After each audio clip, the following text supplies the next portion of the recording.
সুপ্রিয় প্রবাসী ভাই ও বোনেরা, আসসালামু আলাইকুম। আজ আমরা যাচ্ছি গড়েগাঁও থেকে দিঘির পাড়ের সৌদি প্রবাসী শুল্কবাদ ইউনিয়নের ৫ নং ওয়ার্ডের সাবেক মেম্বার জনাব জাকির হোসেন ভাইয়ের বাড়িতে। আজকের এই পথ গড়েগাঁও থেকে দিঘির পাড় পর্যন্ত পুরো রাস্তাটা দেখাবো জাকির ভাইকে। শুধু ইট বালুর রাস্তা না, এটা এক মানুষের জীবনের গল্প, শৈশব থেকে বড় হওয়ার স্মৃতির পথ। এই পথ দিয়েই ছোটবেলায় জাকির ভাই বাবার হাত ধরে হাঁটতেন। বাবার সঙ্গ, বাবার ছায়া, বাবার উষ্ণ হাত সবকিছু ছিল এই রাস্তার সাথেই জড়ানো। কিন্তু আজ সেই বাবা আর এই দুনিয়াতে নেই।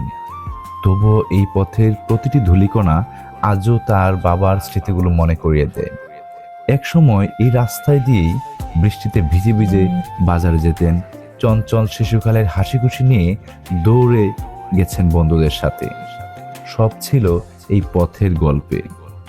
আর সেই দিনগুলো যখন মেম্বার পদপ্রার্থিতায় হাজার হাজার মানুষের ভালোবাসা নিয়ে এই রাস্তায় মিছিল হয়েছিল। জনতার স্লোগান, মানুষের সমর্থন, হাতের পর হাত, সব মিলিয়ে এই রাস্তাটা হয়ে উঠেছিল তার জীবনের সবচেয়ে গর্বের স্মৃতি। আজও যখন এই পথটা দেখা যায়, মনে পড়ে পুরনো দিনের প্রতিটি মুহূর্ত। বাবার হাতে ধরে চলা, বৃষ্টিতে ভেজা দিন, আর মানুষের ভালোবাসার ভরা সেই মিছিল। সময় বদলায়, মানুষ দূরে চলে যায়, দেশ বদলায়, কিন্তু স্মৃতি কখনো বদলায় না। এই রাস্তা জাকির ভাইয়ের শৈশব থেকে আজকের গল্প সবকিছু নিজের বুকে ধারণ করে আজও নীরবে দাঁড়িয়ে আছে।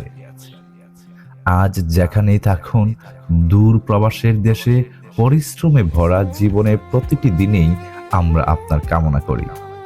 জাকির ভাই, আবারও নিজেদের প্রবাস জীবন সফল করে তুলুন। দূর দেশে থেকেও এই গ্রামের ভালোবাসা, এই মাটির টান, এই রাস্তাটির স্মৃতি তার জীবনে আলোর মতো ফিরে আসুক। গ্রামের মানুষদের ভালোবাসা, পুরনো দিনের মমতা, হাজার মানুষের সমর্থন সব যেন আবার তার জীবনে ফিরে আসে, নতুন শক্তি, নতুন আনন্দ হয়ে। এই গ্রামের প্রার্থনা, এই মাটির দোয়া সব সময় আছে তার সাথে, যেন প্রবাসের প্রতিটি পথ তার জন্য সাফল্যের দরজা খুলে দেয়। আর একদিন তিনি ফিরতে পারেন এই প্রিয় গ্রাম, প্রিয় মানুষের মাঝে ঠিক আগের মতো ভালোবাসা নিয়ে। ভালো থাকবেন, সুস্থ থাকবেন। আসসালামু আলাইকুম।